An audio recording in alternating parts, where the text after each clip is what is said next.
They hate Israel.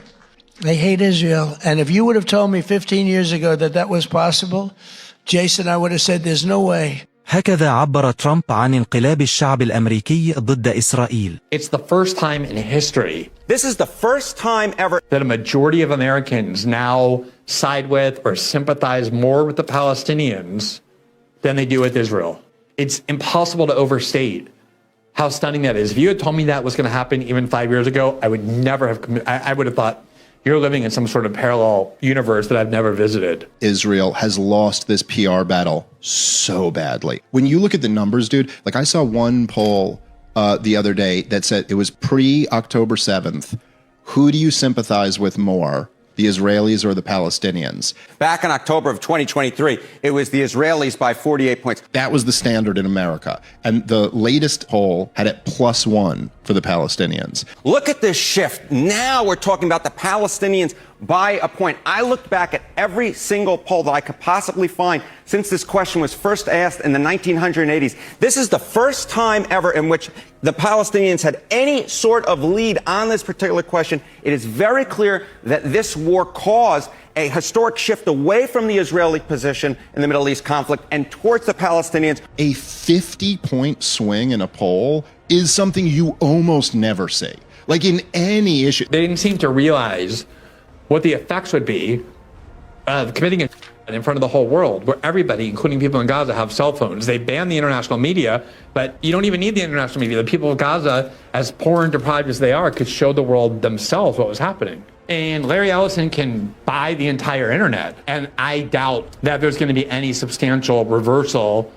My father would tell me the most powerful lobby that there is in this country is the Jewish lobby. It's the Israeli lobby. It's not that way anymore. You have a lot of people in your way. You have a lot of people that don't want to help Israel. You have a lot of people in Congress that don't like Israel. You have to be very careful. You have a Congress in particular which is becoming anti-Semitic. And obviously it's getting progressively worse. Negative views of Israel are rising in every demographic group. The pro-Israel position was a borderline religious view, or at least an unquestioned dogma in Republican politics, is to put that mildly. And here you see that negative views of Israel among Republicans ages to 18 to 49 are at 50%. 50% of Republicans under 50 have an unfavorable view of Israel. That's the exact question that was asked.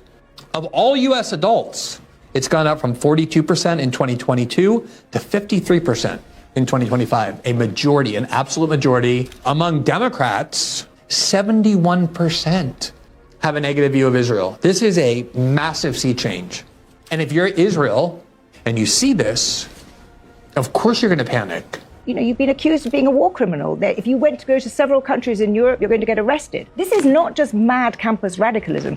This is a feeling around the world. You said it yourself to us just now. In public opinion around the world, Israel is doing very poorly. And it's doing very poorly because people see a country that is behaving in a way that is not compatible with being a liberal democracy. And therefore, I think you have a problem. You know that political power comes from public opinion, and you know that you need to win the battle of public opinion, and you're losing it. You've absolutely lost it in Europe, but much more worryingly for you, you're losing it in America. لكن لماذا يعتبر الرأي العام الأمريكي تجاه إسرائيل أمرا مهما؟ تراجع الدعم الشعبي في أمريكا يحول إسرائيل من حليف استراتيجي إلى عبء سياسي. فبدون تأييد الناخبين يصعب تبرير ضخ المليارات عسكريا، وهو ما سيجبر واشنطن عاجلا أم آجلا على إعادة رسم سياساتها تجاه إسرائيل، في ظل اعتماد هذه الأخيرة الكامل على الدعم الأمريكي وغياب أي قدرة حقيقية على الاستمرار من دونه.